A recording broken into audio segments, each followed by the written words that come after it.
अस्सलामुअलैकुम जी, आप देख रहे हैं ब्यूटी फैक्ट्स। मेरा नाम है बाबर अली हाशमी।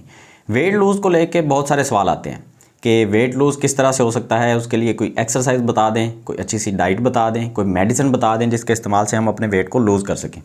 वैसे इसके ऊपर ऑलरेडी मैं कुछ वीडियोस बना चुका हूं, अलग अलग उनमें इन्फॉर्मेशन मैंने दी है आपको। इसमें भी मैं कुछ इन्फॉर्मेशन आपके साथ शेयर करने की कोशिश करूंगा, आपने वीडियो को पूरा देखना है।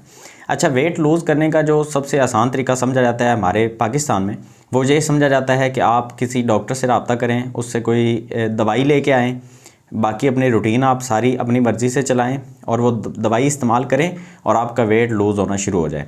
जब वो आप दवाई छोड़ेंगे तो आप बिल्कुल नॉर्मल रहेंगे और आपकी सेहत बिल्कुल फ़िट रहेगी। ये हमारे अंदर कुछ ऐसी मतलब हमने तस्वीर बना के रखी हुई है वेट लूज़ करने के बारे में, जबकि ये टोटली गलत है। इस तरह से वेट लूज़ नहीं होता। और वेट को लूज़ करना और फ़ैट को लूज़ करना ये दोनों अलग अलग चीज़ें हैं। हम इसका फ़र्क समझते नहीं हैं। अगर नहीं समझेंगे तो रिज़ल्ट नहीं मिलेंगे। देखें, फ़ैट लूज़ करने का मतलब ये है कि आपके अंदर जो मसल है, जो आपकी पावर है, जो स्ट्रेंथ है आपकी, वो कम नहीं होगी। मतलब जो ताकत है आपके अंदर वो उतनी ही रहेगी जितनी आपके अंदर ऑलरेडी है, और आपका वज़न कम हो जाएगा, फैट परसेंटेज आपके कम हो जाएंगे और आपको काम करने में आसानी होगी। आपका पेट अंदर हो जाएगा, आपकी चेस्ट थोड़ी सी अच्छी दिखेगी और मतलब काफ़ी सारे मसाइल आपके ख़त्म हो जाएंगे। अब है वेट लूज़ करना। ये जो मैंने पहले बताया इसको फ़ैट लूज़ करना बोलते हैं, मतलब चर्बी को कम करना। अब वेट लूज़ के बारे में अगर आप बात करते हैं तो वेट लूज़ के अंदर मसल को बरकरार रखने की कोशिश नहीं की जाती। मसल भी साथ में ड्रॉप होता जाता है, आपकी ताकत भी साथ में ही कम होती जाती है। अक्सर लोग वेट लूज़ करते हैं, फ़ैट लूज़ नहीं करते, जबकि वेट को लूज़ करना बिल्कुल एक अहमकाना सा फ़ैसला है। आप जब ये सर्च करते हैं हाउ टू लूज़ वेट या वेट लूज़ टिप्स और ट्रिक्स, ये आप ऐसी सर्चिंग जब करते हैं तो ये एक बेवकूफ़ाना सवाल है कि आप वेट को लूज़ करना चाह रहे हैं। वेट को लूज़ करने से आपकी ताकत भी कम हो जाएगी, आपकी एनर्जी भी ख़त्म हो जाएगी और आप किसी न किसी मर्ज़ में मुब्तला हो जाएंगे। हो सकता है एक से ज़्यादा मर्ज़ों में आप मुब्तला हो जाएं। और जब जैसे जैसे आपको वीकनेस होती है तो आपकी इम्यूनिटी सिस्टम के ऊपर बहुत बुरे असरात पड़ते हैं और काफ़ी सारी मर्ज़ें आपके ऊपर हमलावर हो जाती हैं। तो वेट को लूज़ करने का तो कॉन्सेप्ट ही आप अपने दिमाग से निकाल दें। इस अपने लफ्ज़ को दुरुस्त करें। आपने फ़ैट को लूज़ करना है। मसल जो आपके अंदर है, आपकी चेस्ट में मसल है, आपके बाजू में है, जहाँ भी कोई मसल है उसको आपने ग्रोथ देनी होती है, उसको आपने कम नहीं करना होता। अब जहाँ पे कुछ बंदे जैसे ही मसल का नाम सुनते हैं उनके अंदर बॉडी बिल्डर की तस्वीर आ जाती है कि हाँ मसल बनाएंगे तो बॉडी बिल्डर बन जाएंगे। बॉडी बिल्डर बनना इतना आसान नहीं होता कि आपने जैसे फ़ैट लूज़ की तो आप बॉडी बिल्डर निकल के आ गए। ऐसा नहीं होता। बॉडी बिल्डर बनने के लिए आपको सप्लीमेंट इस्तेमाल करने पड़ते हैं, उसके साथ स्टीरॉयड इस्तेमाल करने पड़ते हैं और प्रॉपर ट्रेनिंग लेनी पड़ती है। फिर जाके आपकी उम्र के ऊपर वो डिपेंड करता है कि कितने सालों के अंदर आप बॉडी बिल्डर बनेंगे। ऐसा नहीं होता। अक्सर लोग मुझे ये पूछ रहे होते हैं कि भाई हमने बॉडी बिल्डर नहीं बनना, हमें कोई ऐसी टिप बताएं कि हम बॉडी बिल्डर ना बन जाएं, बस हम अपना वेट लूज़ कर लें। बॉडी बिल्डर अगर आप बनना चाहें भी तो इतना आसानी से आप नहीं बन जाएंगे। तो एक्सीडेंटली आप कैसे बन सकते हैं? मतलब कि आप वेट लूज़ करना चाह रहे थे और पता चला कि आप अचानक बॉडी बिल्डर निकल के आ गए सामने। ऐसा नहीं होता। तो फैट को लूज़ करने के लिए सबसे जो पहली चीज़ है, जो सर फहरिस्त है, वो है आपकी डाइट। डाइट आपकी 80% है। उसके अलावा बाकी 20% में काफ़ी सारी चीज़ें आ जाती हैं, उनके बारे में भी डिस्कस करते हैं। डाइट को आपने मेंटेन इस तरह से करना है कि जितनी आपकी डाइट अच्छी होती जाएगी। डाइट का मतलब ये हरगिज़ नहीं होता, इसका ये भी मिसकंसेप्शन है हमारे पाकिस्तान में, क्योंकि इल्म बहुत कम है, नॉलेज नहीं है लोगों को। तो ये मिसकंसेप्शन है कि डाइट का मतलब होता है नहीं खाना। डाइट का मतलब ये हरगिज़ नहीं होता कि आपने कुछ नहीं खाना। डाइट का मतलब ये होता है कि आपने वो चीज़ें खानी हैं जो आपकी सेहत के साथ सूट करती हों और आपको ओवरवेट ना कर दें और आपको किसी न किसी मर्ज़ में मुब्तला ना कर दें। इसको कहते हैं अच्छी डाइट। अच्छा, डाइट करते हुए आपने सबसे ज़्यादा जिस चीज़ का ख्याल रखना है वो ये है कि आप सारा दिन खाते रहें और पानी का इस्तेमाल साथ में बहुत ज़्यादा करते रहें। 3 से 4-5 लीटर तक आप पानी एक दिन में पी लें 12 घंटों में, तो ये इजीली आप पी सकते हैं, कोई इतनी बड़ी बात नहीं है।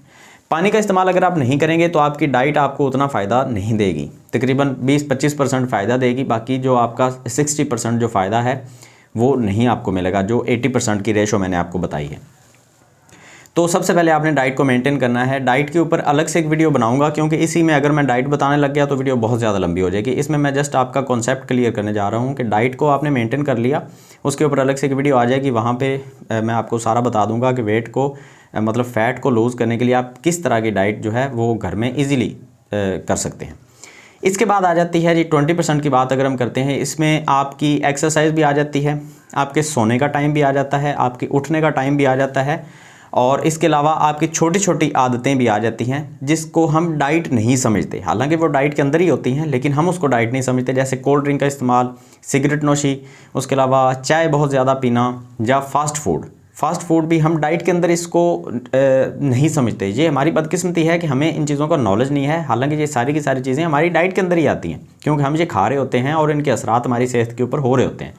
तो हम फास्ट फूड का जब इस्तेमाल करते हैं, क्योंकि वो घर में नहीं कर रहे होते, हम बाज़ार में जाके कोई चीज़ खा रहे होते हैं, तो हम ये समझते हैं कि ये डाइट के अंदर नहीं है, डाइट तो हमारे घर में चल रही थी। ऐसा नहीं होता। सिगरेट नोशी अगर आप कर रहे हैं तो आपको ये लगता है कि ये जस्ट धुआं ही तो है, तो मतलब इसका क्या हमें बुरा इफेक्ट मिलेगा, इस चीज़ को भी हम नहीं समझते। कोल्ड ड्रिंक, उसके अंदर शुगर बहुत सारी होती है, उसके अंदर कार्बोनेटेड वाटर का इस्तेमाल किया जाता है, उसके अंदर कैफीन होती है जो ओवरडोज हम कर देते हैं।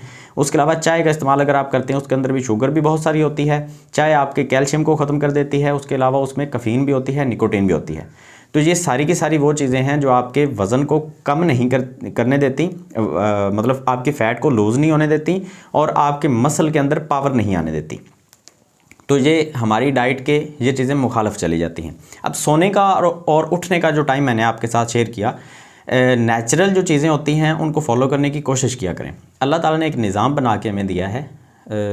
कुदरत, अगर आप मुसलमान नहीं भी हैं, कुदरत को आप फिर भी मानते हैं, मतलब सूरज जब निकलता है तब हमारे जागने का टाइम हो जाता है, जब सूरज ग़रूब होता है तब आपने सोने की तैयारी शुरू करनी होती है।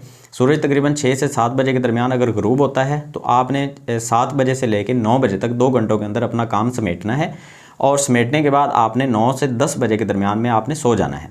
और रात को बहुत ज़्यादा मोबाइल इस्तेमाल करते रहेंगे तो 1, 2, 3 बज जाएंगे, फिर रात को आप बहुत देर तक जागते रहेंगे तो खाना पीना भी होगा। तो जब आप रात देर में खाएंगे तो उसके बुरे असरात आपको देखने को मिलेंगे। तो जल्दी सो जाएंगे तो खाने से भी बच जाएंगे और आपकी नींद पूरी होगी, आपकी रिकवरी अच्छी हो जाएगी, और आपकी फ़ैट जो आप लूज़ करना चाह रहे हैं उसमें आपको बहुत सारी मदद देखने को मिल जाएगी। और नींद एक ऐसा सप्लीमेंट है जो बिल्कुल फ्री है, और दुनिया में सबसे अच्छा सप्लीमेंट आपको मिल जाता है जब आप सो रहे होते हैं, और ऑटो रिकवरी हो जाती है। आपको कोई अलग से मल्टीविटामिन्स, अलग से प्रोटीन, अलग से अमीनो एसिड का इस्तेमाल नहीं करना पड़ता। आप जस्ट सो जाते हैं और आपका पूरा का पूरा जिस्म जो है वो रीसेट हो जाता है, अगर आपको अच्छी नींद आ जाती है तो। उठने का जो टाइम है, अगर आप जल्दी नहीं सोएंगे तो आप जल्दी उठ नहीं सकते। अगर आप फजर के टाइम पे नहीं उठते तो बहुत बड़ी बदकिस्मती है आपकी। एक तो नमाज रह जाती है, दूसरे नंबर पे अगर आप मुस्लिम नहीं भी हैं तो भी जैसे सूरज निकलता है तो आपका जिस्म जो है वो रिकवरी मोड से बाहर आ जाता है। अब जब आप लेट रहे हैं तो ये आपका रिकवरी मोड नहीं चल रहा, ये जस्ट आप अपने जिस्म के ऊपर जुल्म कर रहे हैं। इस चीज़ को आपने बड़े गौर से सुनना है और समझना है। जब आप रात को सोते हैं तो आपका जिस्म रिकवरी मोड में होता है, उसका आपको फ़ायदा हो रहा होता है और वो आपके जिस्म के ऊपर बर्डन नहीं होता, वो आपके ऊपर बोझ नहीं है।